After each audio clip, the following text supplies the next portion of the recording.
வணக்கம். இன்னைக்கு நாம வரலாற்றோட ஒரு முக்கியமான ஆனா கொஞ்சம் சிக்கலான பக்கத்தை புரட்ட போறோம். கோல்ட் ஸ்டாண்டர்ட் அப்படின்னு ஒரு பொருளாதார கொள்கை. ஒரு காலத்துல பாத்தீங்கன்னா உலக பொருளாதாரத்தையே அதுதான் கட்டுப்படுத்துச்சு. ஆமா. ஒரு ஸ்திரத்தன்மையோட சின்னமா பார்க்கப்பட்டுச்சு. ஆனா அதே கொள்கை எப்படி ஒரு பயங்கரமான உலக பொருளாதார வீழ்ச்சிக்கு, அதாவது நம்ம கிரேட் டிப்ரெஷன்னு சொல்றோமே, ஆமா, பெருமந்த நிலை, அதுக்கு ஒரு முக்கிய காரணமா அமைஞ்சது. இது ஒரு ஆச்சரியமான முரண்பாடு இல்லையா? ஸ்திரத்தன்மைக்காக ஒன்னு உருவாகுது, ஆனா அதுவே பேரழிவுக்கு வழிவகுக்குது. நிச்சயமா. இந்த கேள்விகளுக்கு விடை தேட நாம லார்ட்ஸ் ஆஃப் ஃபினான்ஸ், அதாவது நிதியின் பிரபுக்கள் அப்படின்னு ஒரு முக்கியமான புத்தகம் இருக்கு. ஆமா, ரொம்ப முக்கியமான புத்தகம். அதிலிருந்து கிடைச்ச தகவல்களை வச்சு கொஞ்சம் ஆழமா அலச போறோம். சரி. ஏன் எல்லாரும் அதை அவ்வளோ நம்புனாங்க, அப்புறம் எப்படி அது தடம் புரண்டுச்சு, அதிலிருந்து நாம என்ன கத்துக்கலாம் அப்படிங்கறத பத்தி ஒரு தெளிவான புரிதலை உங்களுக்கு கொடுக்கறது தான். சரிதான். கடந்த காலத்துல எடுத்த முடிவுகள் அது நல்ல நோக்கத்தோட எடுத்திருந்தா கூட எப்படி சில சமயம் தப்பா போகுது, அது எப்படி நம்ம இன்னைய உலகத்தை பாதிக்குதுன்னு தெரிஞ்சுக்க ஆர்வமா இருக்கிறவங்களுக்கு இது ரொம்ப பயனுள்ளதா இருக்கும்னு நினைக்கிறேன். கண்டிப்பா. சரி, அப்போ இந்த கதைக்குள்ள போலாமா? 4 பெரிய வங்கியாளர்கள் அவங்களோட தங்கத்தின் மேல இருந்த அந்த பிடிப்பு அது எப்படி ஒரு உலக பேரழிவுக்கு இழுத்துட்டு போச்சு, வாங்க பார்க்கலாம். முதல்ல இந்த நிதியின் பிரபுக்கள்னு சொன்னோம் இல்லையா, அவங்க யாரு? அவங்க ஒன்னும் நிஜமான பிரபுக்கள் கிடையாது. இல்ல. அவங்க அந்த காலத்துல, அதாவது முதல் உலகப் போருக்கு முன்னாடியும் பின்னாடியும் உலகத்தோட சக்தி வாய்ந்த 4 நாடுகளோட மத்திய வங்கி தலைவர்கள். ஆமா, central bank governors. England, America, France, Germany. இவங்களோட முடிவுகள் உலக பொருளாதாரத்தோட போக்கியே தீர்மானிச்சது. அபரிமிதமான சக்தி அவங்க கையில இருந்துச்சு. புத்தகத்துல சொல்ற மாதிரி மக்கள் அவங்கள ஒரு விதமான தங்கத்தின் கடவுள்கள் மாதிரி தான் பார்த்தாங்க. ஏன்னா தங்கம் அவங்க கட்டுப்பாடுல இருந்துச்சு. ஆமா, அந்த அளவுக்கு அவங்க மேல ஒரு நம்பிக்கை, ஒரு பயம் கலந்த மரியாதை இருந்துச்சு. அப்போ இந்த கோல்ட் ஸ்டாண்டர்ட், அதாவது தங்க திட்டம்னா என்னன்னு கொஞ்சம் எளிமையா சொல்லிடலாம் இல்லையா? ஆமா, சொல்லுங்க. ரொம்ப சிம்பிளா சொன்னா, ஒரு நாட்டுல புழக்கத்துல இருக்கிற ஒவ்வொரு ரூபாய் நோட்டுக்கும் இல்ல டாலர் நோட்டுக்கும் சமமான மதிப்புள்ள தங்கம் அந்த நாட்டோட மத்திய வங்கியில கையிருப்பா இருக்கணும். ஓஹோ. அதாவது நீங்க உங்க கையில வச்சிருக்கிற பணத்தை கொண்டு போய் வங்கியில கொடுத்தா அதுக்கு ஈடான தங்கத்தை அவங்க உங்களுக்கு தரணும். இதுதான் அடிப்படை. இது எதுக்கு இப்படி ஒரு ஏற்பாடு? இதுக்கு காரணம், அரசாங்கங்கள் இஷ்டத்துக்கு பணத்தை அச்சடிச்சு பணவீக்கத்தை, அதாவது விலையேற்றத்தை ஏற்படுத்திடக்கூடாதுங்கிற ஒரு கட்டுப்பாடு தான். சரி. பணம் அதோட மதிப்பை இழந்துடாம இருக்க தங்கம் தான் அதுக்கு ஒரு நங்கூர மாதிரி, ஒரு அஸ்திவாரம் மாதிரி இருக்குன்னு நம்பினாங்க. கேட்கும்போது ரொம்ப நியாயமா, ஒரு நல்ல கட்டுக்கோப்பான சிஸ்டம் மாதிரி தான் தெரியுது. பணத்தோட மதிப்புக்கு ஒரு கேரண்டி இருக்கு. ஆமா, அரசாங்கமும் இஷ்டத்துக்கு செலவு பண்ண முடியாது. எல்லாம் சரிதான்.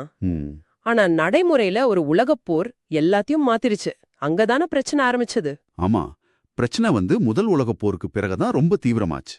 போருங்கிறது பொருளாதாரத்தை சும்மா புரட்டி போடல, ஒரு மாதிரி தலைகீழாவே கவிழ்த்து போட்டுடுச்சுன்னு சொல்லலாம். பல ஐரோப்பிய நாடுகள் போருக்காக அளவுக்கு அதிகமா செலவு செஞ்சு பெரிய கடனாளியா மாறிட்டாங்க. சரி. அதுலயும் குறிப்பா தோத்து போன ஜெர்மனி மேல போர ஆரம்பிச்சதுக்கு தண்டனையா அவங்களால நினைச்சு கூட பார்க்க முடியாத அளவுக்கு பெரிய தொகைய போர் நஷ்ட ஈடா, அதாவது ரிப்பரேஷன்ஸா கட்ட சொல்லி வம்படியா திணிச்சாங்க. ஓ, அது பெரிய சுமையா இருந்திருக்குமே. மிகப்பெரிய சுமை. அதோட விளைவு, ஜெர்மனியால அந்த பணத்தை கட்ட முடியலையா? கட்ட முடியல. வேற வழி, பணத்தை அச்சடிக்க வேண்டியதுதான். தொடர்ந்து எந்த கண்ட்ரோலும் இல்லாம பணத்தை அச்சடிச்சுக்கிட்டே இருந்தா என்ன ஆகும்? பணத்தோட மதிப்பு போயிடும். அதுதான் ஆச்சு. ஜெர்மன் மார்க் அதோட மதிப்பை முழுசா இழந்துடுச்சு. இதுக்கு பேர் தான் ஹைப்பர் இன்ஃப்ளேஷன். ஹைப்பர் இன்ஃப்ளேஷன் நினைச்சு பார்க்கவே பயங்கரமா இருக்கு. ஆமா, ஒரு கட்டத்துல மக்கள் வண்டியில பணத்தை மூட்டை கட்டிக்கிட்டு போய் ஒரு ரொட்டி துண்டு வாங்குற நிலைமை. அட கடவுளே. நேத்து லட்சாதிபதியா இருந்தவங்க இன்னைக்கு ஒண்ணுமில்லாம போயிட்டாங்க. ஒரு தலைமுறையோட சேமிப்பு, கனவுகள் எல்லாமே காத்துல கரைஞ்சு போச்சு. இது வெறும் பொருளாதார பிரச்சனை இல்ல, ஒரு சமூக பேரழிவு மாதிரி. நிச்சயமா. அந்த அதிர்ச்சி பல வருஷங்களுக்கு ஜெர்மனியை விட்டு போகல. இந்த ஜெர்மன் ஹைப்பர் இன்ஃப்ளேஷனை பார்த்து மத்த நாட்டு தலைவர்கள், குறிப்பா அந்த 4 வங்கியாளர்கள் ரொம்ப பயந்து போயிட்டாங்க. ஓஹோ. பொருளாதாரம் கைமீறி போகுதே, இதை எப்படியாவது சரி பண்ணணும்னு யோசிச்சாங்க. அவங்களுக்கு தெரிஞ்ச ஒரே தீர்வு, அவங்க நம்பின ஒரே வழி திரும்பவும் தங்க திட்டத்துக்கு போறதுதான். பழையபடி ஒரு ஸ்திரத்தன்மையை கொண்டு வரணும்னு நினைச்சாங்க. ஆமா, போருக்கு முன்னாடி இருந்த மாதிரி ஒரு ஸ்டேபிளான நிலையை உருவாக்கணும்னா தங்கம்தான் வழின்னு உறுதியா நம்புறாங்க. ஆனா இங்கதான் ஒரு பெரிய தப்பு நடந்துச்சு. என்ன தப்பு? போர் உலகத்தையே மாத்தி அமைச்சிருந்தது. கடன்கள், பொருளாதார ஏற்றத்தாழ்வுகள்னு பல புது பிரச்சனைகள். இந்த புது சூழ்நிலைக்கு அந்த பழைய மருந்து வேலை செய்யல. சொல்லப்போனா அதுவே எதிர்மறையா வேலை செஞ்சது. அந்த பழைய விதிய இந்த புது உலகத்துல கட்டாயமா அமல்படுத்தினப்போ என்னதான் ஆச்சு? ஒவ்வொரு நாடும் கஷ்டப்பட்டுச்சா? ஆமா, ஒவ்வொரு நாடும் ஒவ்வொரு மாதிரி கஷ்டப்பட்டுச்சு. உதாரணத்துக்கு பிரிட்டனை எடுத்துக்கிட்டா, அவங்க ஒரு கௌரவ பிரச்சனையா நினைச்சு போருக்கு முன்னாடி என்ன மதிப்புல அவங்களோட பவுண்ட் ஸ்டெர்லிங் தங்கத்தோட இணைக்கப்பட்டிருந்ததோ அதே மதிப்புக்கு திரும்பவும் கொண்டு வந்தாங்க. அதாவது பவுண்டோட மதிப்பை ரொம்ப அதிகமா வச்சுக்கிட்டாங்க. கரெக்ட், ரொம்ப அதிகமா வச்சுக்கிட்டாங்க. இது பாக்குறதுக்கு ஸ்ட்ராங் கரன்சி மாதிரி தெரிஞ்சாலும் என்ன பிரச்சனையாச்சு? இதனால என்ன ஆச்சுன்னா, பிரிட்டன்ல தயாரிக்கிற பொருட்களோட விலை வெளிநாட்டுல ரொம்ப அதிகமா தெரிஞ்சது. ஓ, ஏற்றுமதி பாதிக்கப்பட்டுடுமே. கடுமையா பாதிக்கப்பட்டுச்சு. தொழிற்சாலைகள் மூடப்பட்டுச்சு. வேலையில்லா திண்டாட்டம் அதிகமாச்சு.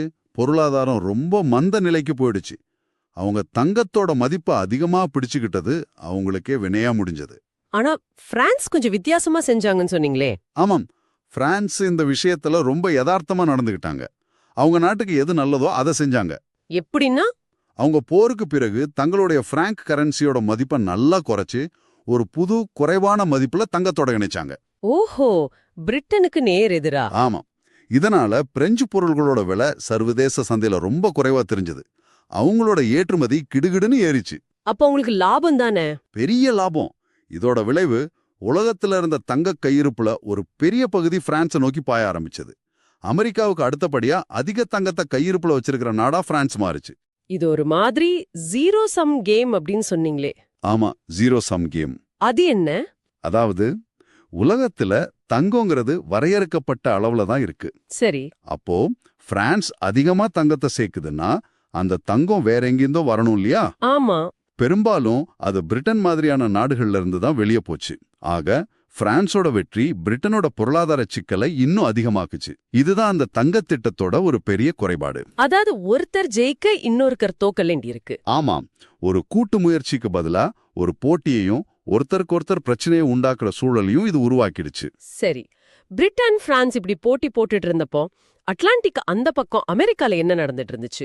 அங்கேயும் ஒரு பெரிய புயல் உருவாயிட்டு இருந்துச்சு. அமெரிக்கால 1920கள்ல ரோரிங் 20s அப்படின்னு சொல்லுவாங்க. ஆமா, ஒரே கொண்டாட்டம். மேலோட்டமா பார்த்தா ஒரே ஜாஸ் மியூசிக், பார்ட்டி, கொண்டாட்டம் தான். ஆனா அதுக்கு கீழே ஒரு ஆபத்தான குமிழி, ஒரு பபுள் உருவாகிட்டு இருந்தது. குறிப்பா பங்குச்சந்தையில. Stock market பபிளா? ஆமா, பங்குகளோட விலை அதோட உண்மையான மதிப்புக்கு சம்பந்தமே இல்லாம ராக்கெட் வேகத்துல ஏறிக்கிட்டே போச்சு. சாதாரண மக்கள் கூட கடன் வாங்கி வீடு நிலத்தை வித்து பங்குச்சந்தையில முதலீடு செஞ்சாங்க. சீக்கிரமா பணக்காரன் ஆயிடலான்னு ஒரு நம்பிக்கை. ஒரு குருட்டு நம்பிக்கை. இந்த ஊதி பெருத்த பலூன் 1929 அக்டோபர் மாசம் படார்னு வெடிச்சது. அதுதான் தி கிரேட் கிராஷ், பெரும் பங்குச்சந்தை வீழ்ச்சி. ஒரே நாள்ல எல்லாம் போச்சு. கோடிக்கணக்கான டாலர் மதிப்பு காத்துல கரைஞ்சு போச்சு. இந்த அமெரிக்க பங்குச்சந்தை வீழ்ச்சிதான் தங்க திட்டத்தோட அந்த மறைஞ்சிருந்த பிரச்சனைய, அதோட உண்மையான கோர முகத்தை உலகத்துக்கு காட்டுச்சுன்னு சொல்லலாமா? நிச்சயமா சொல்லலாம். ஏன்னா ஒரு பொருளாதாரம் இந்த மாதிரி ஒரு பெரிய வீழ்ச்சியை சந்திக்கும் போது வழக்கமா மத்திய வங்கி என்ன செய்யணும்? வட்டிய குறைக்கணும். ஆமா, மக்கள் கையில பணப்புழக்கத்தை அதிகப்படுத்தணும். அதுக்கு வட்டி விகிதங்களை குறைக்கணும். அப்பதான் பிசினஸ் பண்றவங்க தைரியமா கடன் வாங்கி முதலீடு செய்வாங்க. மக்களும் கொஞ்சம் செலவு செய்ய ஆரம்பிப்பாங்க. பொருளாதாரம் மெதுவா மீண்டு வரும். இதுதானே அடிப்படை பொருளாதாரம். இதுதான் அடிப்படை. ஆனா தங்க திட்டம் இங்க குறுக்க வந்துருச்சு. ஆமா, தங்க திட்டம் குறுக்க வந்து எல்லாத்தையும் கெடுத்துருச்சு.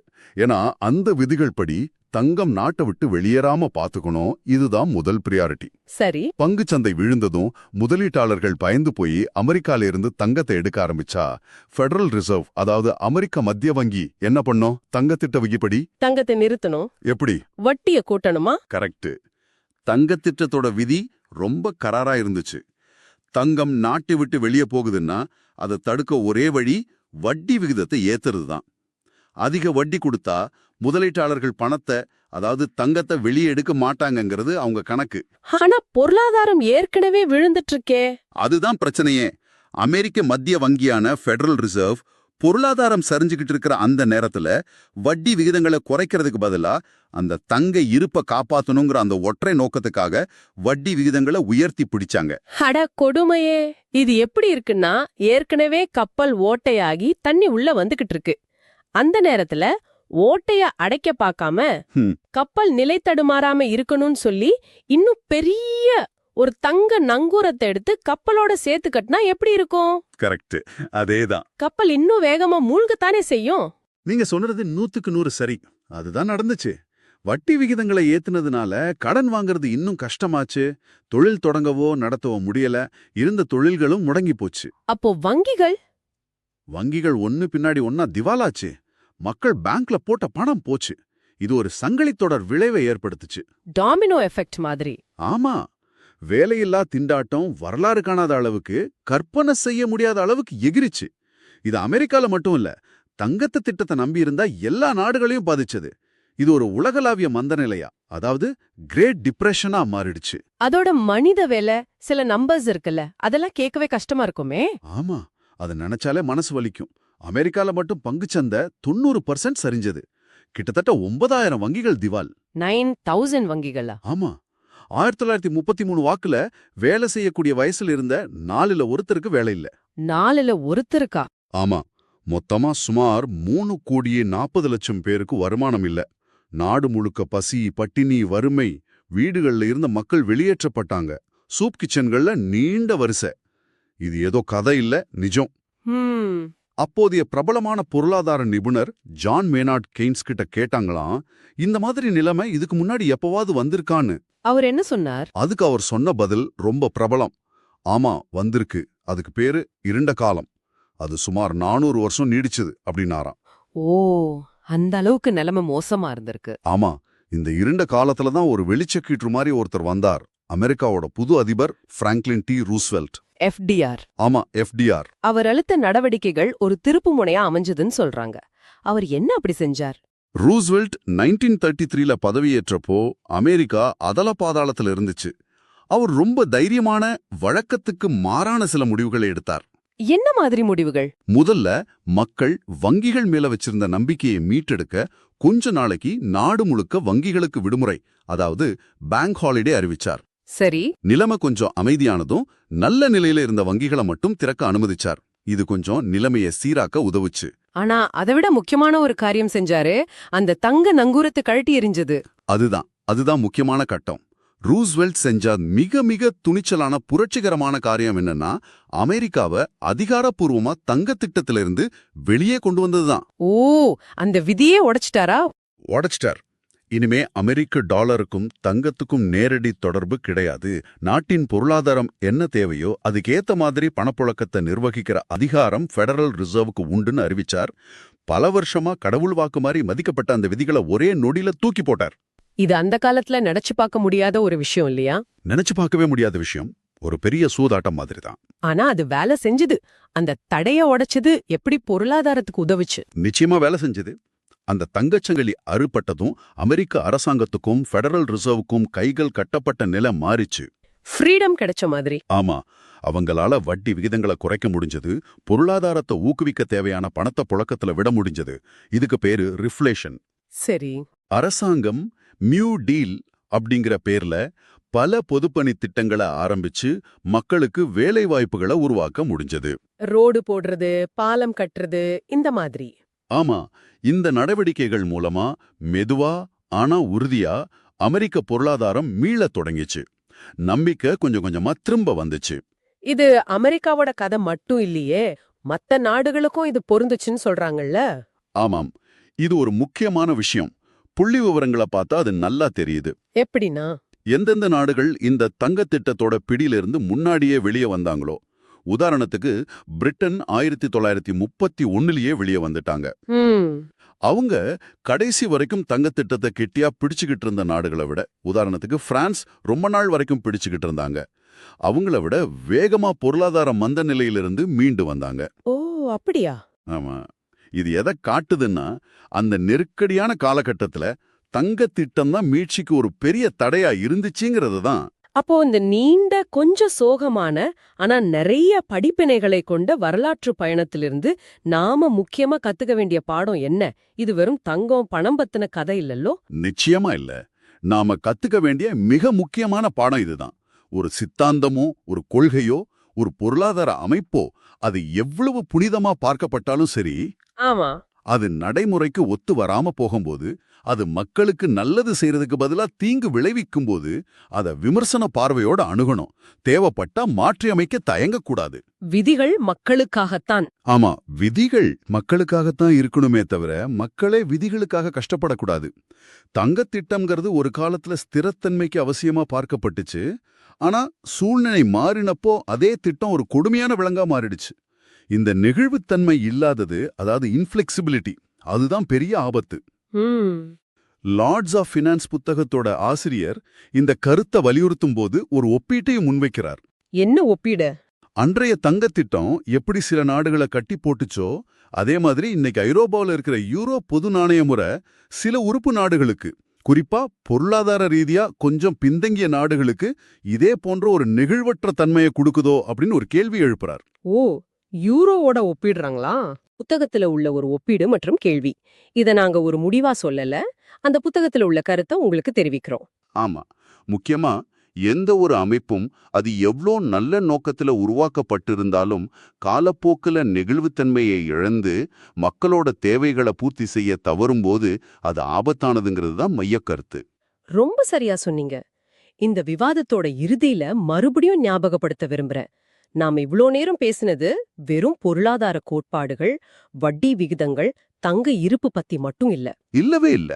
அவங்களோட எதிர்காலம் எல்லாத்துலயும் நேரடியான, சில சமயம் மிக கொடூரமான தாக்கத்தை ஏற்படுத்துச்சுங்கிறத நம்ம மறக்கவே கூடாது. நிச்சயமா. கொள்கை முடிவுகளுக்கு பின்னாடி மனிதர்கள் இருக்காங்க. ஆமா. நாம இன்னைக்கு பார்த்தது தங்கத்திட்டங்கிற ஒரு அமைப்பு எப்படி ஆரம்பத்துல நம்பிக்கையோட பார்க்கப்பட்டு உலக பொருளாதாரத்தோட ஆதாரமா இருந்து, அப்புறம் எப்படி அதே அமைப்பு நிலைமையை கட்டுப்படுத்த முடியாம உலக பொருளாதாரத்தோட மிக மோசமான பேரழிவை இன்னும் தீவிரமாக்கி, கடைசியா அந்த விலங்கை உடைச்சு எரிஞ்சது எப்படி மீட்சிக்கு வழிவகுத்ததுங்கிற ஒரு முழுவட்டமான கதைய. இது நிச்சயம் நம்ம எல்லாருக்கும் ஒரு முக்கியமான பாடம். ஆமா. இறுதியில உங்களுக்காக ஒரு சிந்தனைக்குரிய கேள்வி. இந்த கதை நமக்கு என்ன சொல்லுது? பொருளாதார விதிகள்ங்கிறது கல்லுல செதுக்கின சட்டங்கள் இல்ல, அது மனுஷங்க உருவாக்குனது. சரிதான். காலத்துக்கும் சூழலுக்கும் மக்களோட தேவைக்கு ஏத்த மாதிரி அது மாறணும், மாத்தப்படணும். இந்த வரலாற்று பாடத்தோட வெளிச்சத்துல இன்னைக்கு யோசிச்சு பாருங்க. நம்ம காலத்துல நம்ம பொருளாதார முடிவுகளை, நம்ம முன்னேற்றத்தை எந்த மாதிரியான தங்கத்தலைகள் அல்லது காலாவதியான நம்பிக்கைகள் கட்டுப்படுத்துதுன்னு நீங்க நினைக்கிறீங்க? அது என்ன வேணா இருக்கலாம் இல்லையா? ஆமா, அது ஒரு குறிப்பிட்ட அரசாங்க கொள்கையா இருக்கலாம், ஒரு வங்கியோட பிடிவாதமான நடைமுறையா இருக்கலாம், இல்ல நாம கேள்வி கேட்காமலே ஏத்துக்கிட்ட ஒரு பரவலான சமூக நம்பிக்கையா கூட இருக்கலாம். எது நம்மள தேவையில்லாத கட்டுப்பாடுகளுக்குள்ள வச்சு நம்மளோட முழு திறனையும் அடைய விடாம தடுக்குது? சிந்தித்து பாருங்க.